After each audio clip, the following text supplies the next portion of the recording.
Alright lads, we just got going for Safety Week this week. Just to make everyone aware lads, there's a video link on a daily basis, and the video link shared out by Jacobs, and there'll be a different topic on every single day as we go through Safety Week. When I found out I was positive for COVID-19, to be honest, devastation. And the next thing was you want to make sure that you haven't given it to anyone, because I'm not joking, there's a serious guilt. Until when my friends all went and got tested, until they got the results back, there was a serious amount of guilt, even though you're told there's no guilt involved, but that there is guilt. It's in your head. So after everyone come back negative, the guilt starts to leave you, and then you just deal with the situation. At the moment, of course, we have the added pressure of COVID-19, and people are at a heightened level of anxiety. Their lives have been knocked off balance, knocked out of kilter. They're anxious about coming to work, about maybe picking up the illness at work, taking it home, etc., etc. So I suppose now more than ever we need to be really mindful of mental health in construction. Really important to get the message out there. I just wanted to pull you in and just have a quick chat with you just about mindfulness and making sure that we're focused when we're at work. Just I noticed one of the guys earlier was acting out of sorts and just wasn't himself, so I just wanted to bring you in and just have a quick chat.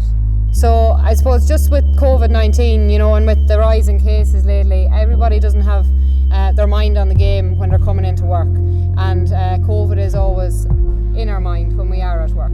So I just want you to look out for one another, alright? In construction we know that mental health plays a big part, so what I would say is our door is always open.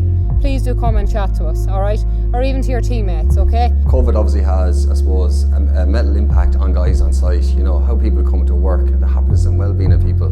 It's something I always try and raise in my whiteboard meetings. Just try and, I suppose, reach out to the guys and see how they're feeling, because we all feel it, So rising out the learnings in that meeting, we develop and improve our protocols on site. We've just gone through 3 million man hours on the project. It's been very, very safe. And then we have some wonderful contractors here. We have some fantastic workers.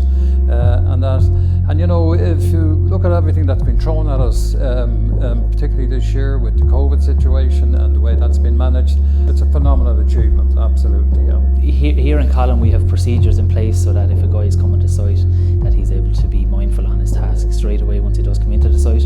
What we'd always say is to put your safety hat on as you enter the turnstiles, and not as when you're on site. So I suppose to look after my own mental health, I try and concentrate on my physical health, because I think the two, one leads to the other really.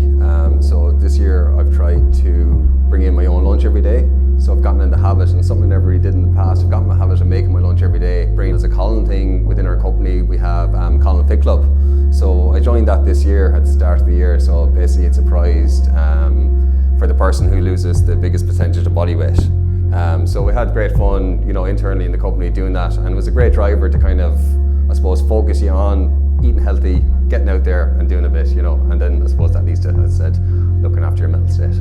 I try and focus on my family, some training, my own releases, things I can actually control, because I can't control what's going on in the wider world. Only, obviously, maintain social distance and all that good stuff, but there's nothing we can do about the bigger picture of it. Friday afternoon, 5 or 6 weeks ago, I'm not sure the exact date, I was working up on DK1, and my daughter had phoned me. She had been away with some friends. One of her friends had got a phone call to say she was in contact with somebody with COVID-19, so they had to go and get tested. There was 8 girls, 2 of them came back positive. The girl that was contacted and my daughter. So my daughter rang me, I left site and went and got tested. She booked it online straight away, and I left from here and drove to Portadown in County Armagh and got tested straight away. I got the results Saturday morning that it was positive, so I had to phone Collen straight away, and a procedure goes into place here where they shut down the areas where I was working. They can trace that back because there's an SPS system and it tells you where everyone's working. So they shut down those areas, and there's a clean squad comes in there and they spray down the areas with disinfectant. They're on basically 24-hour call. They can be rung at any stage, and they have to come in and they just spray everything with a disinfectant. It can become frustrating, and it can become challenging for guys. In some of the places where we are at the moment, we're coming to such a late stage of the project that they're accessing very enclosed areas, and with the amount of PPE on them, with masks on them, with with visors, it can be difficult. But that's what our marshals are there to support. If they have an issue, then they can intervene at that point and say, well, maybe we could do the job a slightly different way, or orientate the workforce in a different way.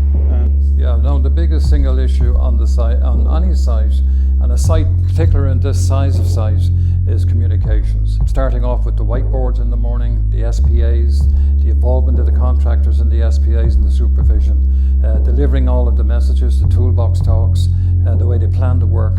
That's really what delivers the project.